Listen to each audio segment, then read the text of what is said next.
Hi friends, welcome to my channel SRS life. இந்த வீடியோவில் நாம் இன்றைக்கி மட்டன் தால்ச்சா எப்படி செய்கிறதுன்னு பார்க்கலாம். ஃபஸ்ட்டு பேன் நல்லா சூடாகட்டும். பேன் நல்லா சூடானதுக்கப்புறம் 2 ஸ்பூன் எண்ணெய் ஊற்றிக்கணும். எண்ணெய் நல்லா சூடானதுக்கப்புறம் பிரியாணி மசாலா ஐட்டம்ஸை அதில் ஆட் பண்ணுவோம். கொஞ்சம் அது வதங்கினதுக்கப்புறம் வெங்காயம் ஆட் பண்ணுறோம். 2 வெங்காயம் கட் பண்ணியிருக்கேன். அது கூட பச்சை மிளகாவும் ஆட் பண்ணிக்கிறேன். ஆக்சுவலாக இதில் கருவேப்பிலையும் நான் ஆட் பண்ணணும். நான் போட மறந்துட்டேன். நான் அதுக்கப்புறம் நடுவில் ஆட் பண்ணியிருக்கேன். நீங்கள் பார்க்கலாம். கொஞ்ச நேரம் வெங்காயம் வதங்கினதுக்கப்புறம் தக்காளியும் ஆட் பண்ணணும். வெங்காயமும் தக்காளியும் நல்லா வதங்கணும். ஒரு 2 மினிட்ஸ் நல்லா வதக்குங்க. வெங்காயமும் தக்காளி நல்லா வதங்கினதுக்கப்புறம் இஞ்சி பூண்டு பேஸ்ட் ஆட் பண்ணணும்.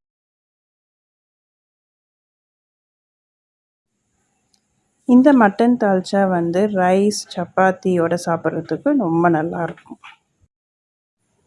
2 மினிட்ஸ் வதங்கினதுக்கப்புறம் நம்ம chilli powder 1 spoon, turmeric powder 1 spoon, mutton masala powder 1 spoon, அப்புறம் கரம் மசாலா ஒரு 1/2 ஸ்பூன் ஆட் பண்ணுறோம். இந்த மசாலாவையும் ஆட் பண்ணிட்டு 2 மினிட்ஸ் திரும்ப வதக்க போகிறோம். மசாலா நல்லா வதங்கினதுக்கப்புறம் நான் காய்கறிகளை ஆட் பண்ண போகிறேன். இதில் நான் ஒரு உருளைக்கிழங்கு, ஒரு முருங்கைக்காய், ஒரு கத்திரிக்காய் கட் பண்ணியிருக்கேன். அதை நான் அப்படியே ஆட் பண்ணிக்கிறேன்.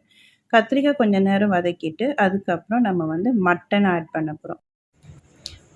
மட்டன் ஏற்கனவே நான் குக்கரில் ஒரு 5 விசில் வச்சு வேக வச்சுருக்கேன். ஸோ அந்த மட்டன் தண்ணியோடு அப்படியே நான் ஆட் பண்ணிடுறேன்.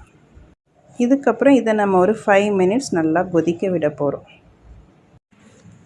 மட்டன் ஆட் பண்ணி ஒரு 5 மினிட்ஸ் நல்லா கொதிக்க விடணும். இந்த ஸ்டேஜில் நீங்கள் உப்பு எப்படி இருக்குதுன்னு பார்த்து கரெக்டாக ஆட் பண்ணிக்கோங்க. கொஞ்சம் நான் கறி லீவ்ஸும் நான் ஆட் பண்ணிக்கிறேன். ஏன்னா நான் ஸ்டார்டிங்கில் கறி லீவ்ஸ் போட மறந்துட்டேன். கறி நல்லா கொதித்தோன்னே நான் ஏற்கனவே பாயில் பண்ணி வச்சுருந்த பருப்பு ஏற்கனவே 1 கப் பாயில் பண்ணி வச்சுருக்கேன். அதையும் அதோடு ஆட் பண்ணிக்கிறேன். இதையும் ஒரு 2 மினிட்ஸ் கொதிக்க விட்டுரும். தால்ச்சா கொஞ்சம் நேரம் கொதிக்க விட்டு அதோட கொஞ்சம் கோகோனட் பேஸ்ட்டு நம்ம ஆட் பண்ண போகிறோம்.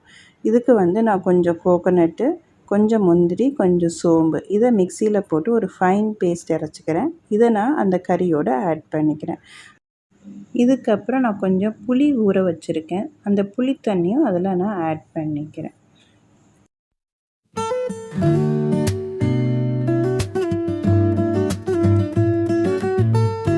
ஃபைனலாக கொஞ்சம் கொத்தமல்லி இலையும் அதில் நான் ஆட் பண்ணிக்கிறேன். அவ்வளோதான் ஃப்ரெண்ட்ஸ், நம்ம எம்மி மட்டன் தால்ச்சா இஸ் ரெடி.